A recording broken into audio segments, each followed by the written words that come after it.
തിരുവനന്തപുരം പാറശാലയിൽ ക്ഷേത്രോത്സവം തടസ്സപ്പെടുത്താൻ പോലീസ് ശ്രമമെന്ന് പരാതി.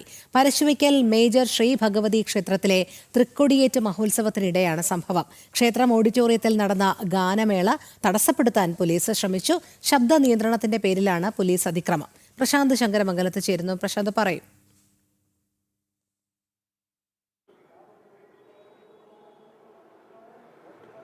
രോഹിണി, കഴിഞ്ഞ ദിവസം പാറശാലയിലെ പരശുവയ്ക്കൽ ക്ഷേത്രത്തിൽ ഉത്സവം നടക്കുകയായിരുന്നു. ഉത്സവത്തോടനുബന്ധിച്ച് ഗാനമേള നടക്കുകയായിരുന്നു. ഈ ഗാനമേളയ്ക്കിടെയാണ് പോലീസ് അവിടെ എത്തുകയും ഗാനമേള നിർത്തിവെക്കണമെന്ന് അടക്കമുള്ള കാര്യങ്ങൾ പറഞ്ഞുകൊണ്ട് ഇത് നിർത്തിവെക്കാൻ ശ്രമിക്കുകയും ചെയ്തത്.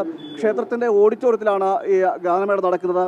എന്നാൽ അവിടേക്ക് എത്തിയ പോലീസ് ഇത് ശബ്ദമലിനീകരണം ഉണ്ടാകുന്നു, അല്ലെങ്കിൽ ശബ്ദ നിയന്ത്രണത്തിൻ്റെ ഭാഗമായിട്ടാണ് നിർത്തിവെക്കണമെന്ന് അടക്കമുള്ള കാര്യങ്ങൾ പറഞ്ഞുകൊണ്ട് ക്ഷേത്രത്തെ ഈ ഗാനമേളയെ തടസ്സപ്പെടുത്താൻ ശ്രമിക്കുകയും സ്ഥലത്ത് വലിയ രീതിയിലുള്ള സംഘർഷാവസ്ഥ സൃഷ്ടിക്കുകയും ചെയ്തു എന്നാണ് പരാതി. അതായത് ഈ പോലീസിൻ്റെ ഇടപെടലോട് കൂടി തന്നെ ഭക്തരും പ്രകോപിതരായി. തുടർന്ന് പോലീസും ഭക്തരും തമ്മിൽ സംഘർഷത്തിൽ ഏർപ്പെടുന്ന ഒരു സാഹചര്യമൊക്കെ ഉണ്ടാകുകയും ചെയ്തു.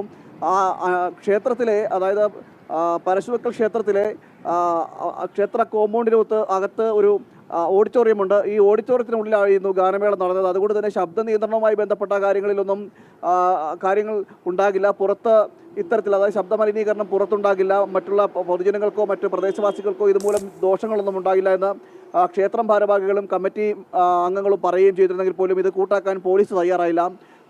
പാറശാല പോലീസിൻ്റെ നേതൃത്വത്തിൽ, സബ് ഇൻസ്പെക്ടറുടെ നേതൃത്വത്തിലുള്ള ഒരു സംഘം പോലീസാണ് സ്ഥലത്തേക്ക് എത്തുകയും ഇത്തരത്തിൽ ഗാനമേള നിർത്തിവെക്കണമെന്ന് ആവശ്യപ്പെടുകയും ചെയ്തു. ഇതോടുകൂടി തന്നെ വലിയ രീതിയിൽ ഭക്തർ അവിടെ പ്രതിഷേധിക്കുന്ന ഒരു സാഹചര്യം ഉണ്ടായിട്ടുണ്ട്. കാരണം ഇത്തരത്തിൽ ഈ നടപടി ശരിയല്ല എന്നടക്കമുള്ള കാര്യങ്ങൾ പറഞ്ഞുകൊണ്ടാണ് ഭക്തരും പ്രതിഷേധിച്ചത്. ഇതേ തുടർന്ന് പോലീസും ഭക്തരും തമ്മിൽ ഏറെ നേരം വാക്കേറ്റം ഉണ്ടാകുകയും ചെയ്തു. അതിനുശേഷമാണ് പോലീസ് അവിടെ നിന്ന് പിൻവാങ്ങുന്നത്. ഇതിൽ പോലീസിൻ്റെ ശ്രമം ഈ ഗാനമേള അല്ലെങ്കിൽ ക്ഷേത്ര ഉത്സവ പരിപാടികൾ തടസ്സപ്പെടുത്തുന്നതിൻ്റെ ഒരു ഗൂഢമായ ലക്ഷ്യമുണ്ടായിരുന്നു എന്നൊരു സംശയവും കമ്മിറ്റി അംഗങ്ങളൊക്കെ പ്രകടിപ്പിക്കുന്നുണ്ട്. അതായത് ക്ഷേത്രത്തിലുള്ളവരൊക്കെ പ്രകടിപ്പിക്കുന്നുണ്ട്. പോലീസ് ആദ്യം പറഞ്ഞത് ഇത് ഇത്തരത്തിൽ ശബ്ദമലിനീകരണം അല്ലെങ്കിൽ ശബ്ദ നിയന്ത്രണത്തിൻ്റെ ഭാഗമായിട്ടാണ് എന്ന് പറഞ്ഞെങ്കിൽ രണ്ടാമത് പിന്നീട് പ്രതിഷേധം കനത്തതോടെ ഗാനമേളയ്ക്കിടെ സംഘർഷമുണ്ടാകാൻ സാധ്യതയുണ്ടെന്നുള്ള വിവരം ലഭിച്ചു. അതിൻ്റെ അടിസ്ഥാനത്തിലാണ് ഇത് നിർത്തിവെക്കണമെന്ന് തങ്ങൾ പറയുന്നത് എന്ന് പറഞ്ഞുവെന്നാണ് ഇപ്പോൾ അവിടെ നിന്നും പുറത്തു വരുന്ന വിവരം.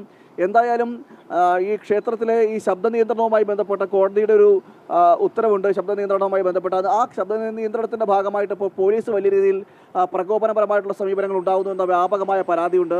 ഇത് ആദ്യമായിട്ടല്ല. കഴിഞ്ഞ ദിവസങ്ങളിൽ നേരത്തെയും കഴിഞ്ഞ വർഷങ്ങളിലും ക്ഷേത്രത്തിലെ ഉത്സവങ്ങൾ നടത്തുമ്പോൾ ആ ഉത്സവ സ്ഥലത്തെത്തുകയും ഇത്തരത്തിൽ ബലാത്കാരമായിട്ട് ശബ്ദ നിയന്ത്രണം നിർത്തിവെക്കണമെന്ന് അടക്കമുള്ള ആവശ്യങ്ങൾ പറയുകയും ചെയ്തു.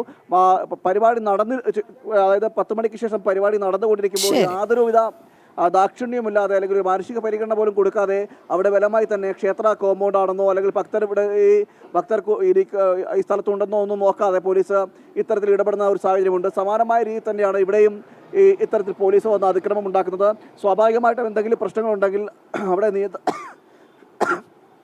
ശരി, പ്രശാന്ത് ശങ്കരമംഗലത്താണ് വിവരങ്ങൾ നൽകിയത്.